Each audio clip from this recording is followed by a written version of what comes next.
All right. Well, good morning, everyone.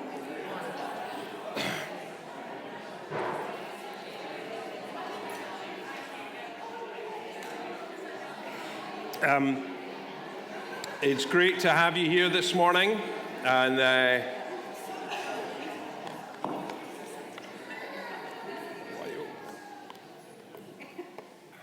it's great to have you here this morning. My name's Glenn. If I haven't met you, I have the privilege of being the pastor here in the church and getting to lead this wonderful group of people. And this morning, I get the privilege of starting a new sermon series. So if you're a visitor here this morning, I kind of almost want to apologize, because this is week one of, and please don't groan when you hear this, about 25 weeks of sermons in the Sermon on the Mount. And so this week is very much about trying to set some context and a bit of like what's going on and what's in this thing and all of that. So if you're not around for the rest of it, then you might go, well, that was a wasted morning. I hope it's not. I hope it's not. The idea is that there's some stuff we can build on here, and whatever you go from here, if you're a visitor and you're not back again, then hopefully it'll be instructive for you. Anyway, pardon? Subscribe to our YouTube channel, indeed. Yeah, I'm not sure. Anyway, man, I'm allergic to that kind of stuff. The Sermon on the Mount is this incredible text, and we're not actually going to read much of it this morning, but next week we're going to listen to the whole sermon. We're having somebody read it for us. It takes about 20 minutes. And so next week we're going to hear the greatest sermon ever preached. And that, I think, is something to look forward to and be excited about. But as I said, we're going to take 25 weeks to go through this sermon series. And we are doing some preparation this morning. This photograph is of me and 5 other pastors who went on a retreat earlier this year, and we did a 52-kilometer hike, not in one day. This was taken just after we'd spent about an hour and a half sat in this little cafe place, being told how we were to behave, being told about all the things that we were to do. We were given a lecture about looking after our feet. We were taught how to tape our feet up. We were taught how to look after our shoes. We were taught what to do in the event of an emergency. We were shown how to use a defibrillator that we were carrying. It was a group of 6 round about 50-year-old men. We'd spent ages doing all this preparation before we set off. Well, we got a lecture on how to use these poles that we're carrying, all sorts of stuff. Today is that lecture. Before we set off up the mountain of the Sermon on the Mount, we want to do some of the practical things that help us to read it well, to understand it well, to hear it well.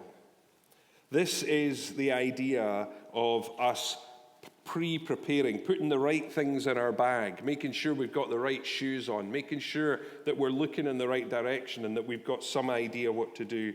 I'm not really sure where the analogy of the defibrillator works in this particular analogy, but maybe we're giving you something that if you panic in the middle of all of this, you can grab hold of it and it will be okay.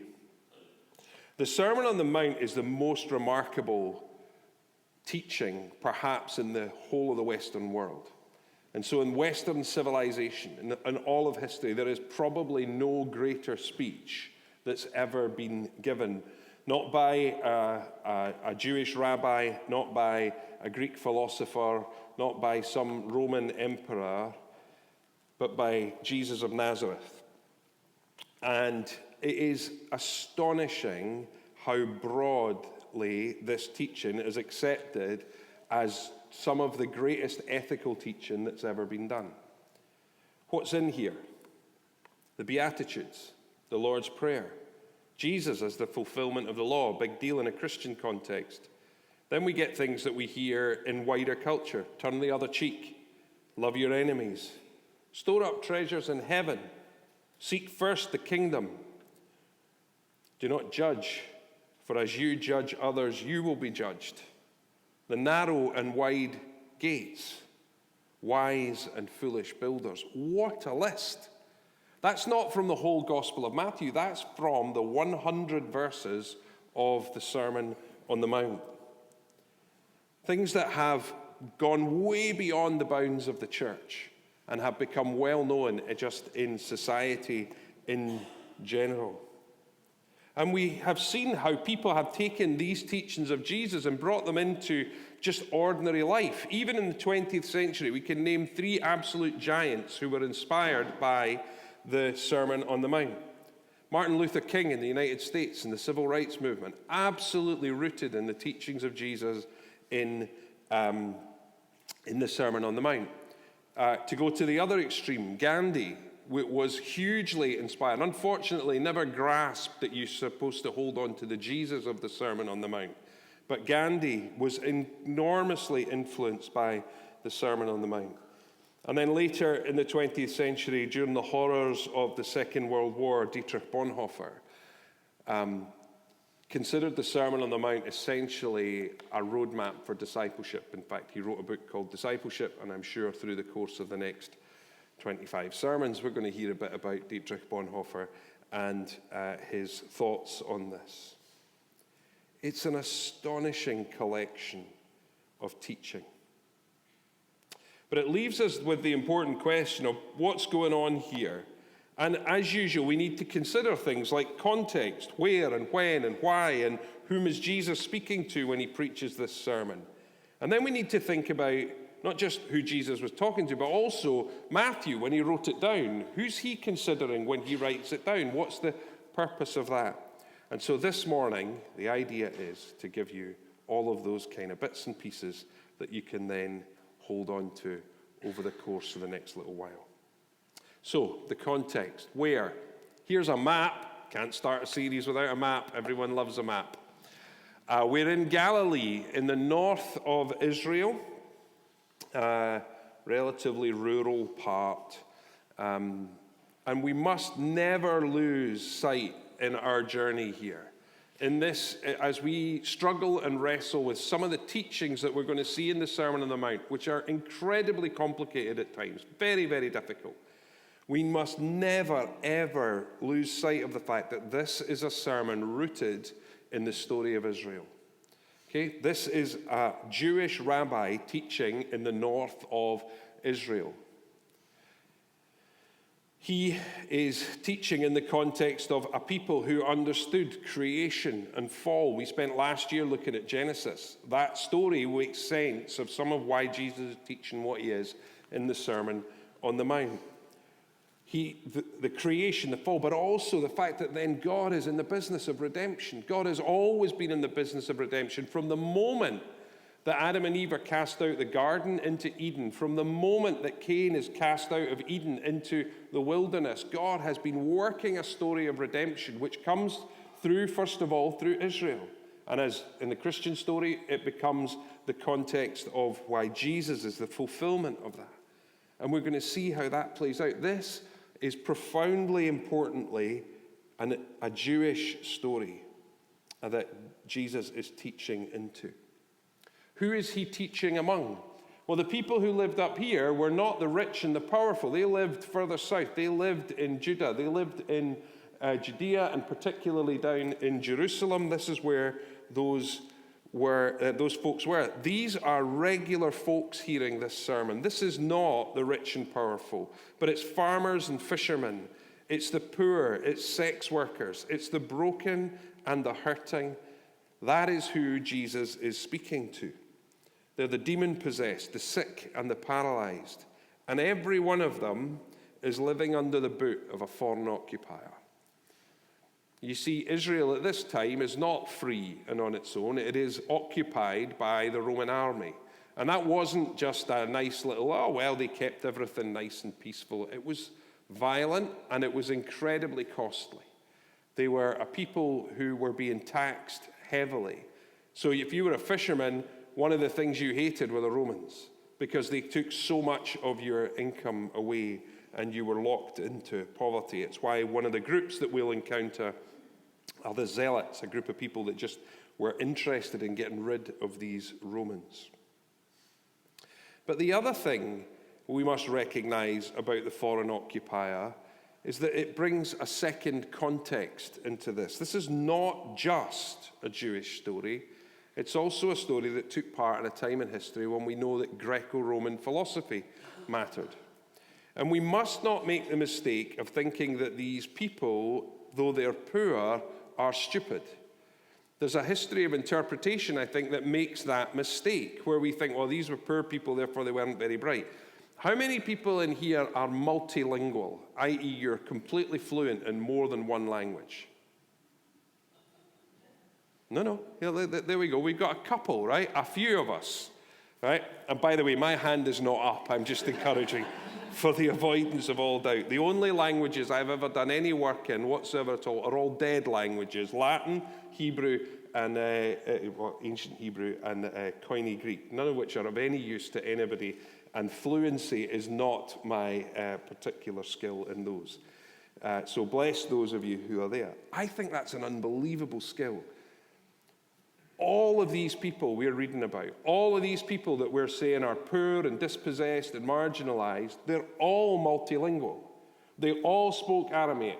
They all would have been at least able to read, at least able to converse in some Hebrew, and almost certainly most of them would also have spoken Koine Greek.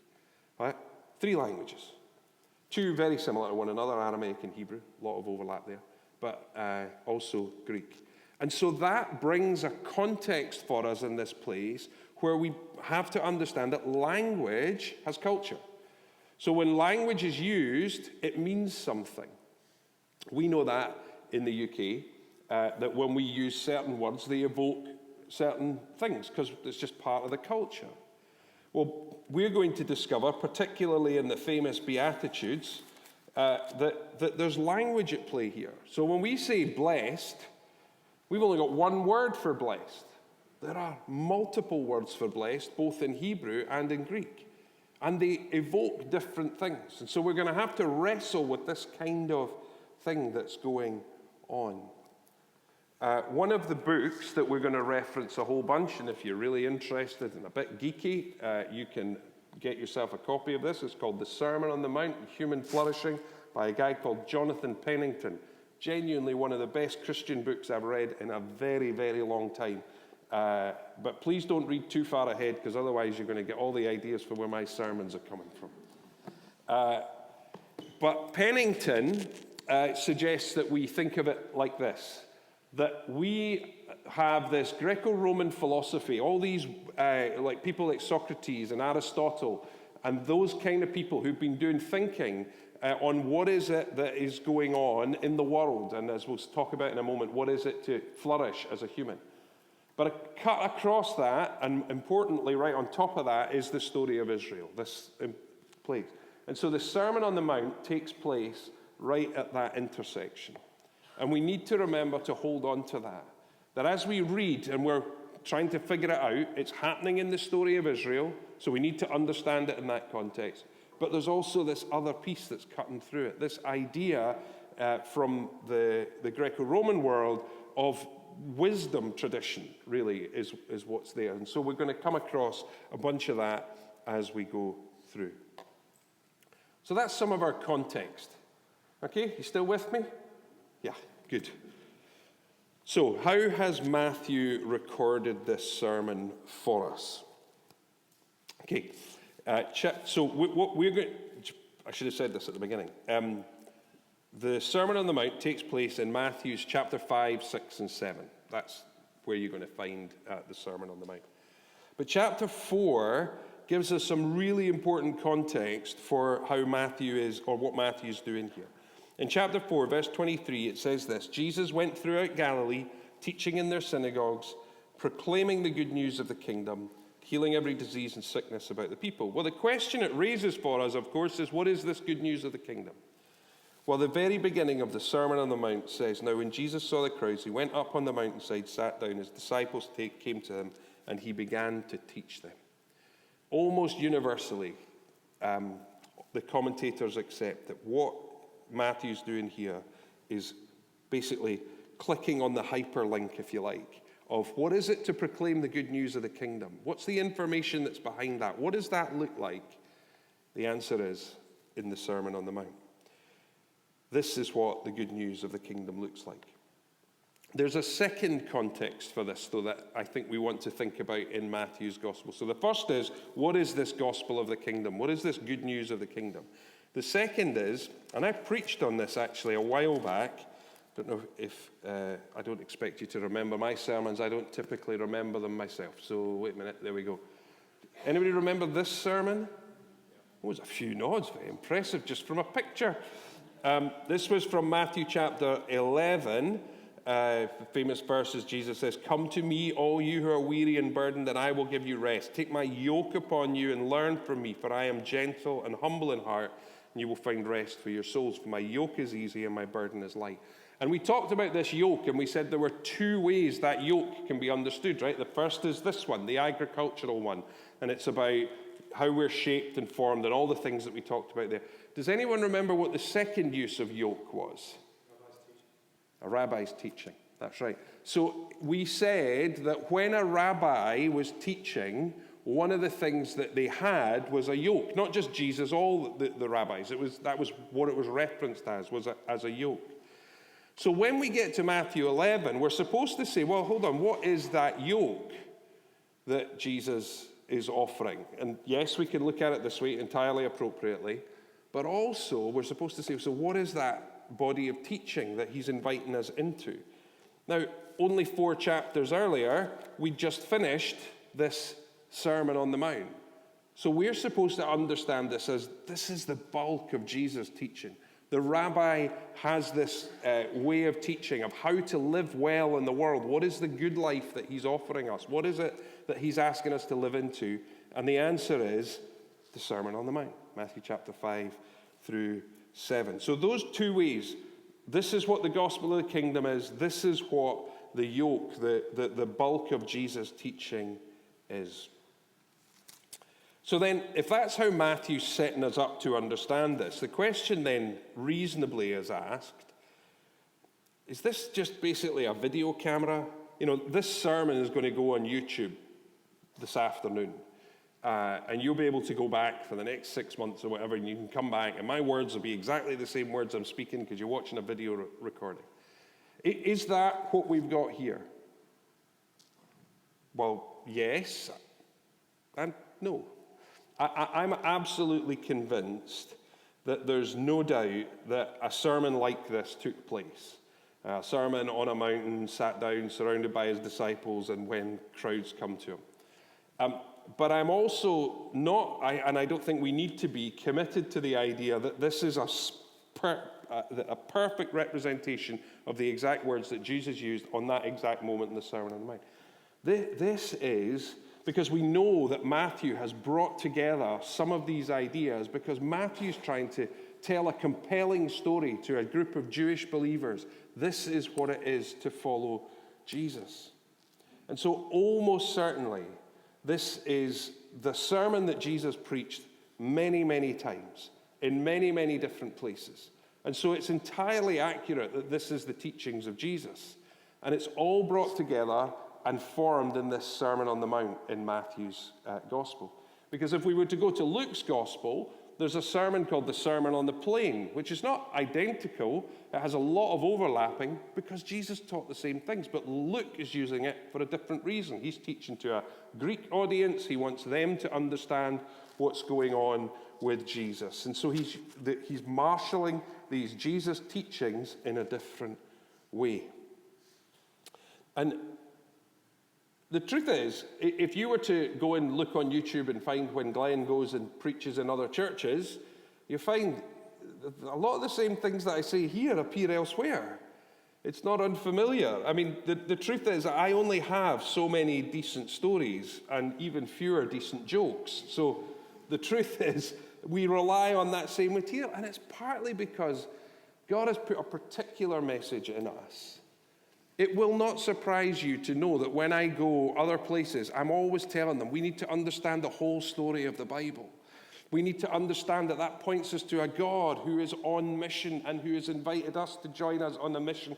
And then I tell a story about Zoe and how cooking with her was great fun when she was little. It took twice as long, 10 times messier. But like you've all heard that story. This is exactly what Matthew's doing in the Sermon on the Mount. He's taking all of Jesus' best bits, all of the stuff that he teaches over and over again. He said, well, that's right, we're going to put it together like this. And why do I think Matthew's that intentional? Because there are 5 major discourses, they're called, or speeches in Matthew. This one, the first one, begins with a list of blessed are's, right? Blessed are the Beatitudes, and ends with a set of choices or pairs. That's the narrow and the wide road, the wise and the foolish builder. The 5th of those, which takes place near the end of Matthew's gospel, begins with a list of woes and ends with a set of choices or pairs. For example, the sheep and the goats. So Matthew has organized his material deliberately because he wants us to understand particular things. Does that make sense? It also means that while Luke's Sermon on the Plain is similar, we can actually just deal with Matthew's Sermon on the Mount on its own merits. We don't need to be cross-referencing back and forward with the Sermon on the Plain because they're doing different things. We might occasionally talk about it, but it's not a necessary thing for us to do. They're for different audiences. Okay, so that was a bit of biblical context. Now, the structure of the sermon. Anyone interested in what the structure of the sermon is? Yay. Duncan is. Well, can I be honest? I'm not altogether sure. When we did I don't know if you remember, when we did the Genesis series, I said at the beginning, this is an adult series. And it was an adult series for 2 reasons in particular. One, because the beginning of Genesis is just filled with horror stories, all sorts of stuff, people being murdered and all kind of things. But also it was an adult series because we actually have to be robust in the way that we think about things. We have to be mature and willing to ask questions and wrestle. This is exactly the same. And one of those things at the beginning here is, what is the structure? There are dozens and dozens of ideas about the structure of the Sermon on the Mount. In the end, I've settled on this one. No, not that one. Oh yeah, no, it is this one. It's just got the wrong title up there. Sorry, I made an error. So the introduction is the call to God's people. And this is going to come in 3 parts. Largely, this is what Pennington does, but the Bible Project guys, they've got a brilliant course on this, and some of you may have listened to their podcast last year that went through. They use a similar structure to this. So the introduction, which is really the Beatitudes, this is the call to God's people. The body of the sermon, which takes place from 5:17 to 7:12, which in itself is in 3 sections, and I'm not going to bore you with that today. This is the greater righteousness for God's people.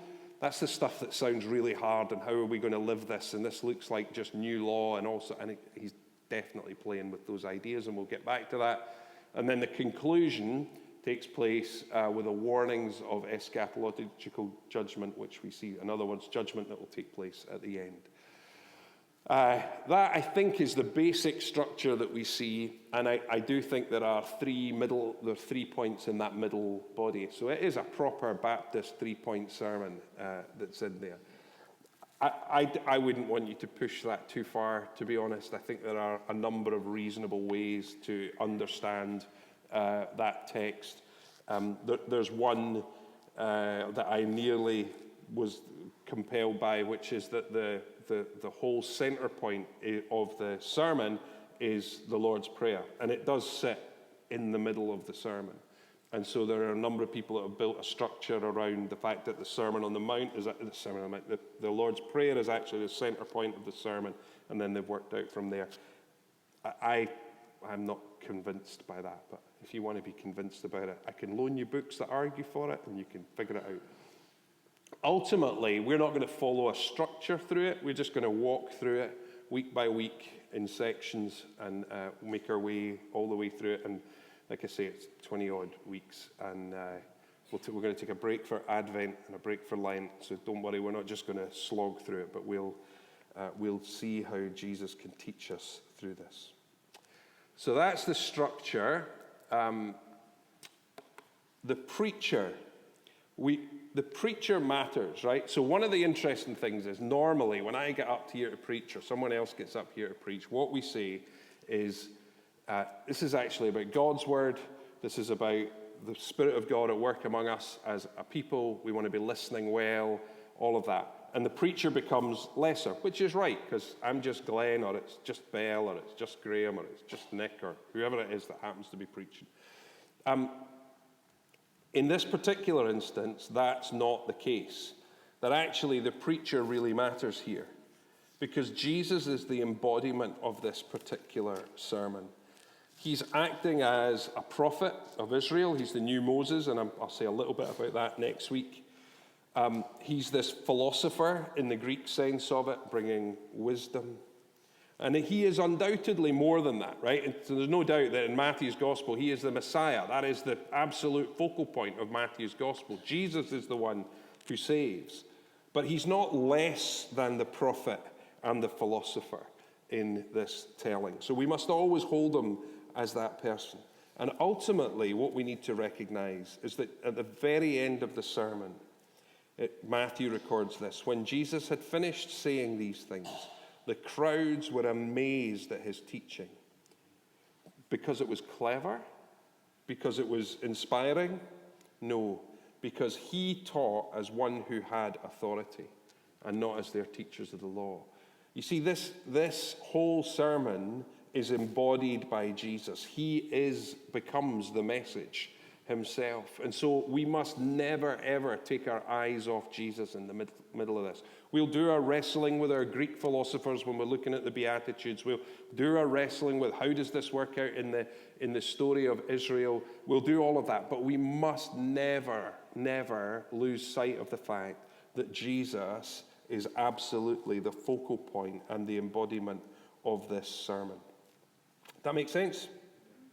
Okay. We're nearly done. We're nearly done. You're doing well. The message of the sermon. What is the overall message of the Sermon on the Mount?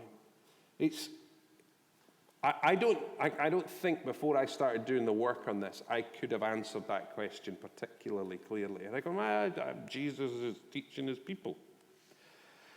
But actually, I've come to a deep conviction that this sermon has really two things going on. And it's answering the question, what is human flourishing? What is the good life? Okay? Number one. And the second one is like it. What is it to live in this now and not yet kingdom? What is it to live in this now and not yet kingdom? And I think the way that we see that play out in particular is through the idea of wholeness. What is it to be whole? And so in that way, it's very similar to the what is the good life question that I think we're wrestling with. But that is the direction that we're going to go. What is this good life? What is human flourishing? And we'll see that it's meant to be lived out through the kingdom of God. Last part, some interpretive keys for us. Okay? Many people have argued that the church in history, their primary attempt at dealing with this text has been to domesticate it. It's been to make it say less than it does. It's been made to make it easier to live out, less obstructive to our lives. And there's all sorts of different ways that's happened. If you're interested, I can talk to you about the 9 different ways that the church has tried to interpret this in history. It's genuinely fascinating. Roman Catholic interpretation was that there were 2 types of teaching in here. One type for the plebs and one type for the priests. And it was like a separate holy group that were supposed to live it all the way out, but most of us didn't need to worry about that. The early Reformation guys, they were like, no, this is really difficult. I don't really like it. Well, it can't really mean it must be just a spiritual thing, because we can't really be. This looks an awful lot like we're going to earn our righteousness, so it can't be that. It must be something else. Therefore, it's all just spiritual. It'll be fine. And so they damp it down that way. You'll pick up that I don't think either of those two are the correct ways to read this. And we'll wrestle with some of the other ways that have come up over the course of the next 6-7 months or so. We must not isolate this sermon from what else we know in the New Testament, okay? So we're going to look at just the Sermon on the Mount, but it sits within Matthew's Gospel. Matthew's Gospel sits within the New Testament. New Testament sits within the canon of Scripture. We have to hold all of that together as we go. And so we'll keep routinely going elsewhere in Scripture. The other interpretive key is how do we show up to this? Individual readers, how do we show up? And this, I think, is brilliant. This is a guy called Bockmule. It's his idea. This is just a sentence from Pennington on this. The ideal reader, that is the ideal reader of the Sermon on the Mount, has a personal stake in the truth claims of the text. In other words, they've got skin in the game. Has undergone a religious, moral, and intellectual conversion. In other words, given their lives to Jesus, trying to follow him. They take the New Testament as authoritative. In other words, we're not arguing about whether or not this is the actual thing that was written or not. We're accepting it as authoritative. Is ecclesially situated. I talked about this last week. Being in the church matters. We don't do this as individual Christians separate from the church. We read it together, particularly if we think this is teaching some sort of kingdom ethic. Ecclesially situated, and it's assumed and is assumed to be inspired by the sense of being filled with the Spirit. In other words, we are Spirit-led people. This is who the ideal reader is. Our responsibility is to how we'll show up.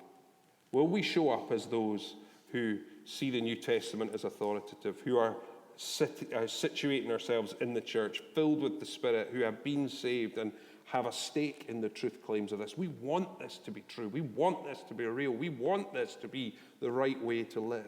This matters. And if we show up like that, I think the sermon has a great deal to offer us.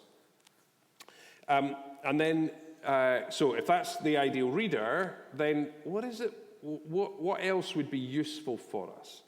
Well, I'm going to suggest that one of the ways that we might, or keys that we might use, is the idea of thinking about the way that Jesus teaches this as ethics. In other words, the question of how do we live, right? Because partly, if that's true, if we're asking the question, how do we live, then the question then becomes, or the inference is, this is livable, right? So that matters. That how do we live? If Jesus is teaching us how we live, then this must be livable, not just pie in the sky that's like a nice idea, but we can never attain to. And this book, The Story of God Bible Commentary, this is an excellent series. If you're ever buying, you're studying the Bible on your own and you want to buy commentary, this Story of God Bible Commentary series is an excellent resource. Very easy to read, really well written by some really excellent commentators. Excitingly, there's lots of women writing this one, so you get quite a different. This particular one isn't, but in the series, there's lots of helpful insight there. Anyway, that was a tangent. Scott McKnight, who writes this one, he suggests that if we read it as ethics, then we can see 4 movements that Jesus makes in the way that he teaches ethics. He teaches ethics from above. That is based on commands as seen by the law. So in other words, it's the law. Ethics from beyond. That is the prophetic, pointing forward to the future. God will one day judge. We're going to find that kind of thing there. Ethics from below. In other words, the wisdom as seen around us. So that's the kind of thing that we would have seen in, say, the book of Proverbs, where we see lots and lots of just earthly wisdom that comes inspired by the Spirit. And then the last one is an ethic that happens in the context of Jesus teaching this to be the messianic community living in the power of the Spirit. An ethic for the messianic community living in the power of the Spirit. So those 4 ways begin to be ways that we can think about. If this is ethics, is this from above? Is this from beyond? Is this from below? And then it's always about this communal living in the power of the Spirit. In this way, I think we can understand the Sermon on the Mount as a communal virtue ethic. It's a way for us to say, how do we live together as those who are in the kingdom of God?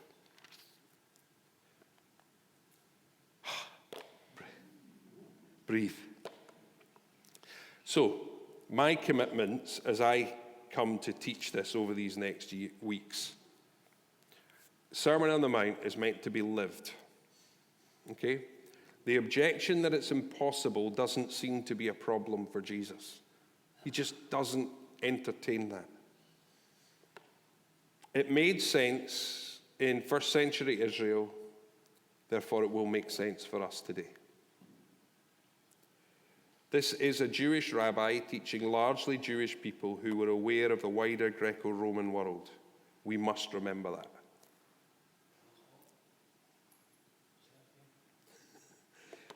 This was a Jewish rabbi teaching largely Jewish people who were also aware of the wider Greco-Roman world. We must always remember that. That's our little two arrows with the circle in the middle. This is where we find ourselves. We have to hold on to that because we're going to have to wrestle with what some of these things mean. Even if we're just going to take the most obvious one that we'll get to in 2 weeks' time. Blessed are the poor in spirit. Oh, what does that mean? It's like, literally, what does that mean? Well, we're going to have to do some wrestling. So we situate ourselves in that place and say, well, what did it mean there? What does that look like? And above all things, we remember that Jesus is the embodiment of everything he teaches here. And friends, our great hope is not in interpretive keys or context or why Matthew wrote it in a particular way. Those things are hopefully helpful for us as we wrestle over these next months. If you want to forget all about this, I am perfectly happy with that if you would take one thing away. Jesus is our hope. Jesus is the one who offers to us a life that makes sense in this complicated world. Jesus is the one who offers us peace in the midst of struggle and offers joy in the midst of pain. Jesus is the only place that we can put our hope and our trust. And that is what we want to be angling ourselves towards all the way through these weeks and months ahead.